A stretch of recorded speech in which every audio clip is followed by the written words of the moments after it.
उत्तरेश्वर महादेव मंदिर प्रांगण में पाटकुरा पूज्य पूजा संसदर कविता आसर और कवि सम्मेलन अनुष्ठित। केन्द्रापड़ा जिलार गरदपुर ब्लॉक अंतर्गत कलाबुदा बारुणी हाथ पड़िया उत्तरेश्वर महादेव मंदिर प्रांगण में पाटकुरा पूज्य पूजा संसदर कविता आसर और कवि सम्मेलन अनुष्ठित हो जाइए। डॉक्टर बैलोचन छोटोई सभापतित्व में यह कार्यक्रम करा कविता आसर में अन्य 50 जन रु अधिक कवि और कवयित्री से स्वरचित कविता पाठ करथिबा बेले अनेक युव कविता मानकर अंशग्रहण करिवार देखा जायतिला। कवि मानक मध्य सिद्धार्थ शंकर राय और श्रीमती उत्तरा नायक कविता अत्यंत आकर्षणीय होइथिबा बेले विप्लवी कवि कॉमेडी सीताकांत नायक चाषी भाई कविता मनमुग्धकर होइथिला। पाटकुरा पूज्य पूजा संसदर वार्षिक उत्सव आगामी दिन में खूब धूमधाम से पालन कर निष्पत्ति निया विद्यालय और महाविद्यालय स्तरीय छात्र छात्री मानक मध्य कविता चित्रांकन झोटी प्रभृति प्रतियोगिता स्थिर कर केन्द्रापड़ारू जिला प्रतिनिधि समीर कुमार प्रधान रिपोर्ट मसीहा न्यूज।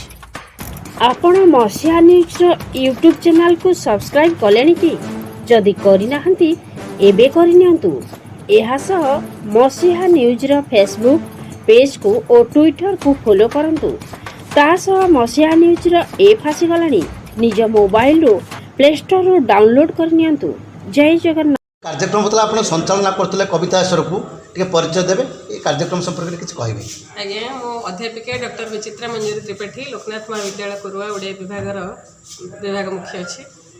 ये पूज्य पूजा संसद अनुकूल जो कविता पाठोत्सव होता है लोकायत प्रतिभा मानकर प्रकृत विकास होची। ए अंचल बणमल्ली जो मैंने फुटी से फुटी झरी जा पर्यटन निजर सुबास जाणी पाना यही परिप्रेक्षी में से कवितार भाव भाषा से शब्द संयोजना से भर लोकायत प्रतिभा को खोजार जो प्रयास सार कर निकट में कृतज्ञ और ये अनुष्ठान उत्तरोत्तर उन्नति हो यह मोर कामना। धन्यवाद।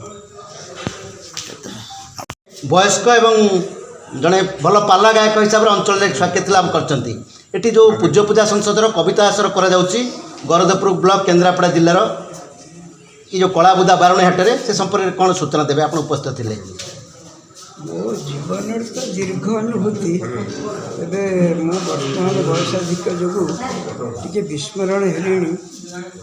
ये कवि सम्मेलन मूल लक्ष्य उच्च होगापी कर जब आशा उच्च कर तेज निज मातृभाषा पूर्वश्री गाई तेणु साहित्य संस्कृति बा कविता ये सब अधोमुखी हो गला।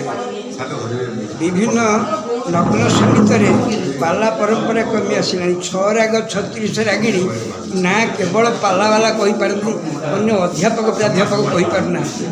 ये अदक्षमुखी समाज रे समाज केमिति श्रृंखलित हो मार्जित हो परस्पर भ्रातृत्व प्रतिष्ठा रही। ये जड़े शिक्षा चिकित्सा विभाग अधिकारी डाक्तर जहाँ को सेवा सम्राट उपाधि भूषित कर डाक्तर बैलोचन छाटोई को विशृंखलित अशृंखलित समाज बहुत व्यथित कला।